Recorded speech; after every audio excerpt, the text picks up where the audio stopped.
I want to begin tonight not with a principle but with a confession, one that I suspect you have made to yourself in private more than once. You knew, you felt it clearly. The wish was vivid, the acceptance was genuine, the feeling of the thing already accomplished was, for a moment, absolutely real. And then you told someone. Perhaps you told a friend whose opinion you trusted. Perhaps you told a family member you loved.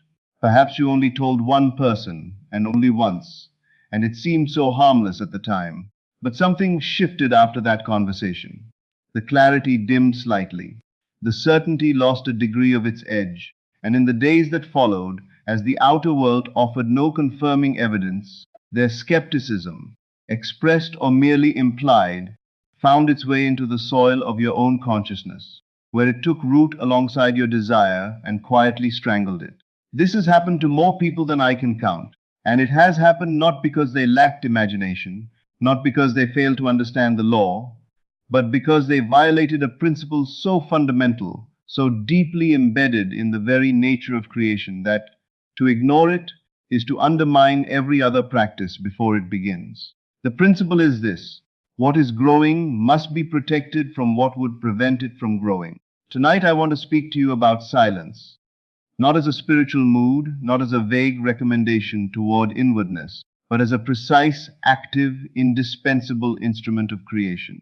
And I want to speak to you about something that the teachers of this law rarely address with the directness it deserves.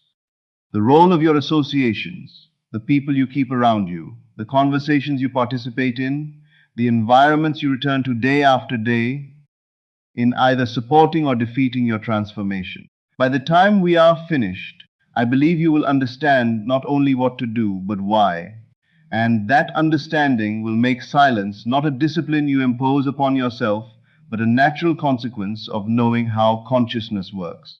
The common misunderstanding of silence is that it is an absence, the absence of speech, the absence of noise, the absence of action.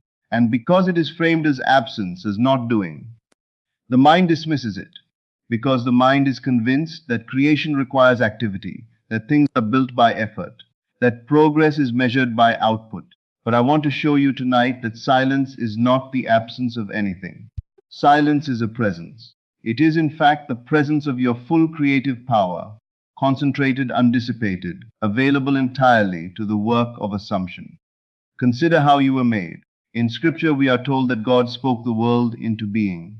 But notice what is not recorded.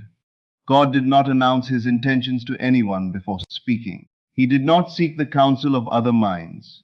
He did not describe the vision to companions who might offer their assessment of its feasibility. In the absolute privacy of his own consciousness, in the undisturbed silence of his own being, he said, "Let there be." And the speaking itself was the creation. This is your pattern. You are made in that image. And the law by which you create is the same law. Assumption, felt and accepted in consciousness, externalizes itself as fact. But the power of that assumption, its pressure, its creative force, is directly related to how concentrated it remains. And every time you speak of your desire to another, you release a portion of that pressure into the atmosphere, where it dissipates and accomplishes nothing. Think of a steam engine. The power that drives it forward is not steam in the abstract. It is steam under pressure, contained, directed. The moment you open a valve and allow that pressure to escape freely into the air, the engine slows. The steam is not gone, but the force it carried is no longer available for the work it was meant to do. Your consciousness operates by precisely this principle. The creative pressure that builds around a deeply held, fully accepted assumption is an extraordinary force. It reorganizes your subconscious patterns. It alters the signals you send to everyone around you. It determines what you notice, what opportunities you perceive, what responses you attract. But it builds through concentration, through containment. And it is dissipated immediately, reliably, and sometimes irreversibly through unnecessary speech. There is another dimension to this that I must address. When you speak of your desire to another person, you do not only release pressure, you also invite a response. And that response, however well-intentioned, carries with it the weight of that person's own consciousness, their own history of limitation, their own settled beliefs about what is and is not possible for someone like you. Even if they say nothing discouraging, the questions they ask, the look that crosses their face, the slight pause before they say, "That's wonderful," all of it lands in your consciousness and plants something there. Something small, perhaps, something that you do not consciously register. But the deeper mind registers everything, and it will work on what it receives. This is why silence is not merely useful. It is foundational. It is the container within which the entire process of manifestation must be held. Now, I want to address something that is, I know, more uncomfortable than the subject of silence. Silence is a personal discipline. It requires only that you govern yourself. What I am about to describe requires something that touches your relationships, your loyalties, your sense of obligation to the people you care about. And so I want to speak to it with the care it deserves. Every person in your life is not only a person. Every person in your life is also a state of consciousness, a living, breathing reminder of who you have been in their presence, of the version of yourself they have known and related to, and in many cases have a vested interest in you remaining. This is not a criticism of anyone. It is simply how consciousness works. The people closest to us carry an image of us that was formed by observation over time. And each time we are in their presence, that image, transmitted through the 10,000 subtle cues of their speech, their manner, their expectations, exerts a pressure on our own self-concept. Not a malicious pressure, not a deliberate one, but a pressure nonetheless, and one that operates below the level of conscious awareness. You have felt this. You know how it feels to return to your childhood home and within hours feel yourself contracting back into the person you were at 17. You know how it feels to spend an afternoon with someone who has always known you as struggling and to come away from that encounter slightly less certain of the transformation you have been working to establish. You know how powerfully the consciousness of another person can pull you back into a state you have been working hard to leave. This is what I call the law of state resonance. Consciousness naturally seeks alignment with the predominant consciousness of its environment. Just as a tuning fork struck in a room will cause nearby strings of the same frequency to vibrate in sympathy, your consciousness will tend to harmonize with the dominant states of the people around you, especially the people whose opinion of you matters to you, whose image of you has been formed over years of shared experience. Now, the crucial question is not whether this law operates. It does always, without exception. The crucial question is what you intend to do about it. And here is where I must be direct. If you are attempting to move from one state of consciousness to another, from lack to abundance, from obscurity to recognition, from loneliness to love, and you continue to surround yourself daily with people who know you only in the old state, you are attempting to transform while remaining inside the very container that gave the old state its shape. You are trying to become the butterfly while staying inside the caterpillar's social circle. I am not instructing you to end your relationships. I am not telling you that the people in your life do not matter, or that love requires distance, or that transformation demands cruelty. What I am telling you is this. There is a difference between a person and the state they represent in your consciousness, and what you must separate yourself from, quietly, without drama, without announcement, is not the person, but the state.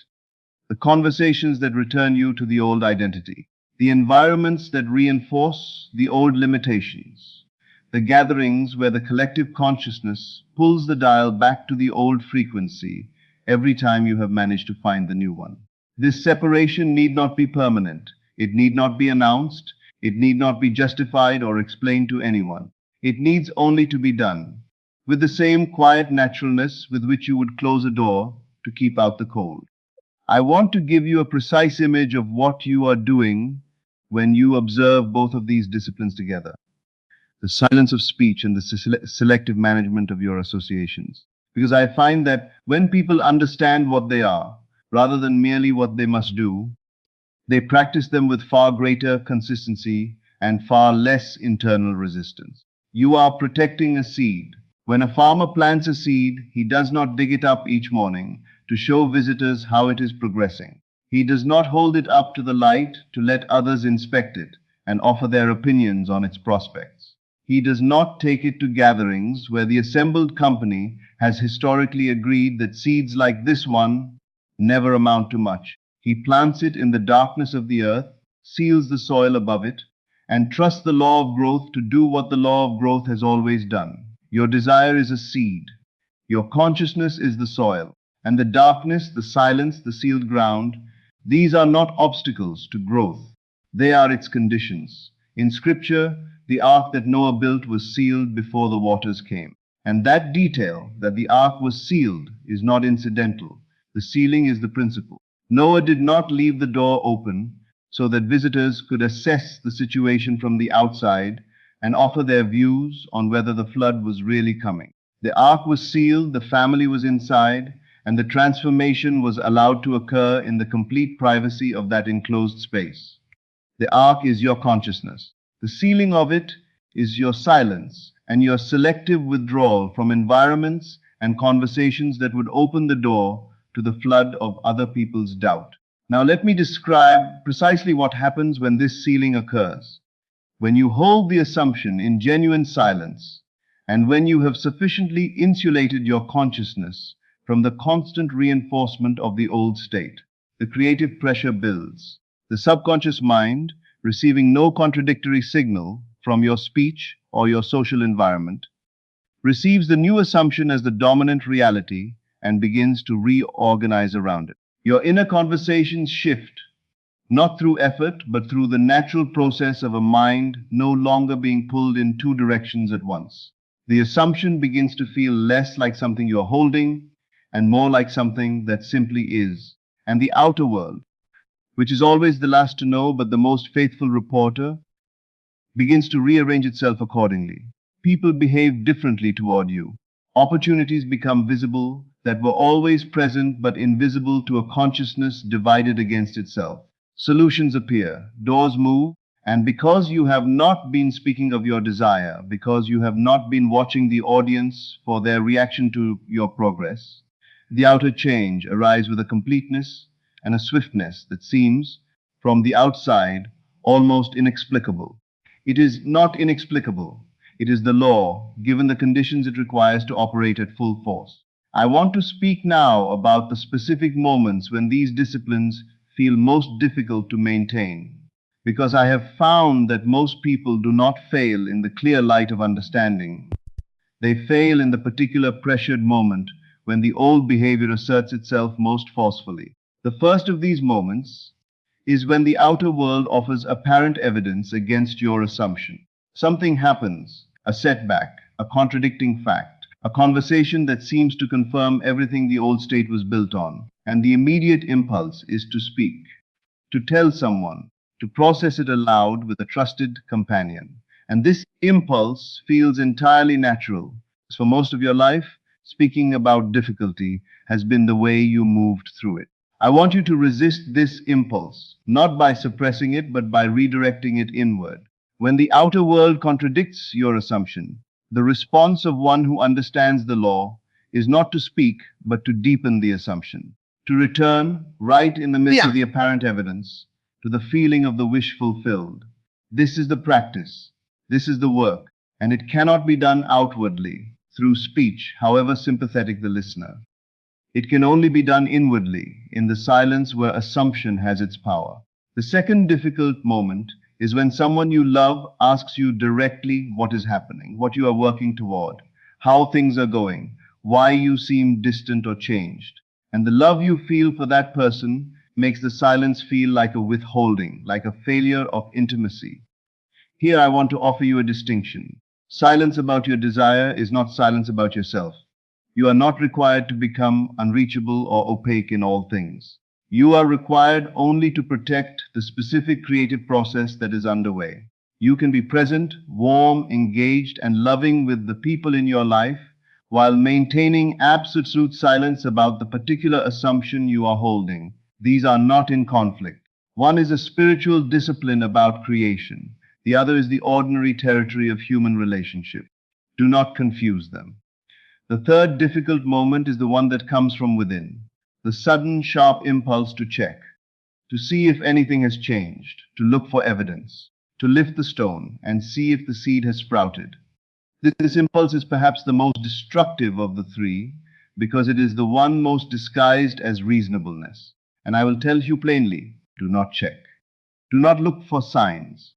Do not monitor the outer world for confirmation that the inner work is proceeding. The law does not require your surveillance. The process does not need your oversight. The seed grows whether or not you are watching, and you're watching. By returning your attention to the outer world of appearances, returns your creative weight to the state you are trying to leave. Your only task is to maintain the inner state. Everything else is the law's business. There comes a point, and you will know it when it arrives, because it carries a quality that is unmistakable when the assumption has fully become your nature. When the new state is no longer something you are maintaining, but something you simply are. When the old state, if you try to return to it, feels genuinely foreign, like trying to recall the exact quality of an anxiety you no longer feel. This is what I call the emergence, and it corresponds in the natural pattern to the butterfly leaving the chrysalis. The butterfly does not leave the chrysalis to announce its transformation. It does not invite the caterpillars it once traveled with to witness its wings and confirm that yes, indeed, the change has occurred. It emerges because the transformation is complete, and the emerged state is now its natural one. What it was before simply is no longer relevant, not rejected, not resented, simply superseded. When you reach this point in your own transformation, something interesting tends to occur with the people around you. Some of them will shift, not because you have done anything to them, but because your changed consciousness is now sending different signals, and their response to you has naturally adjusted. You will find that conversations that once pulled you back into the old state no longer have that power, because the state they are referencing no longer fully exists in you to be activated. Others will naturally fall away. Not through conflict, not through any deliberate severing on your part, but simply because the resonance that once connected you to them has changed. You have tuned to a new frequency. The old frequency no longer calls you, and the connection, being a function of shared consciousness, loosens and dissolves on its own. And some will arrive. New people, new associations, carrying in their consciousness the states that correspond to your new one. Not as strangers, but with the immediate recognition of those who belong together, because at the level of consciousness you already do. This is not manipulation. This is not the calculated social engineering of someone who has decided to upgrade their network. This is the natural, impersonal, completely reliable operation of the law. Your world is your consciousness pushed out, and when your consciousness genuinely changes, your world changes with it, down to the people it contains. I want to leave you with something tonight that is more than a technique and more than a principle. I want to leave you with an understanding that once received will make silence and sacred selectivity not disciplines you impose on yourself, but the natural expression of something you know. Here it is. You are the creating consciousness, not a part of it, not a beneficiary of it, not a petitioner before it. You are it. The same awareness that spoke the world into being is the awareness looking through your eyes at this moment. And when it creates as it has always created, in the silence of its own being, from the fullness of its own assumption, without the need for witness or validation or the approval of any other mind. Every time you speak of your desire, before it is established, you are acting as though you need the outer world to confirm what the inner world has already decided. Every time you remain in environments that hold you in the old state, you are acting as though the outer world has power over the inner, when the truth is precisely reversed. Silence is not weakness. It is the recognition that you have all the power, and that power is entirely inward, and it requires no reinforcement from without. The covenant I am inviting you to make with yourself tonight is simply this: to treat your desire with the reverence it deserves, to carry it in the privacy of your own consciousness, as a mother carries a child, not hidden out of shame, but held in the intimate warmth of an inward space that is yours alone. To insulate it, from the chill of other people's doubt and the erosion of environments that do not match it. And to trust, not hope, but trust that the law which has never failed anyone who gave it the conditions it requires will not fail you. Go into your silence tonight, not as a practice, not as a strategy, as a homecoming to the creative awareness that you have always been, operating in the only way it has ever operated, in the only place creation has ever occurred, in the silence of your own consciousness, in the absolute privacy of your own assumption, in the complete knowing that what is planted there, held there, protected there, must become the world you walk through. Be still and know. This is Neville Lectures. I'll see you again in the next video.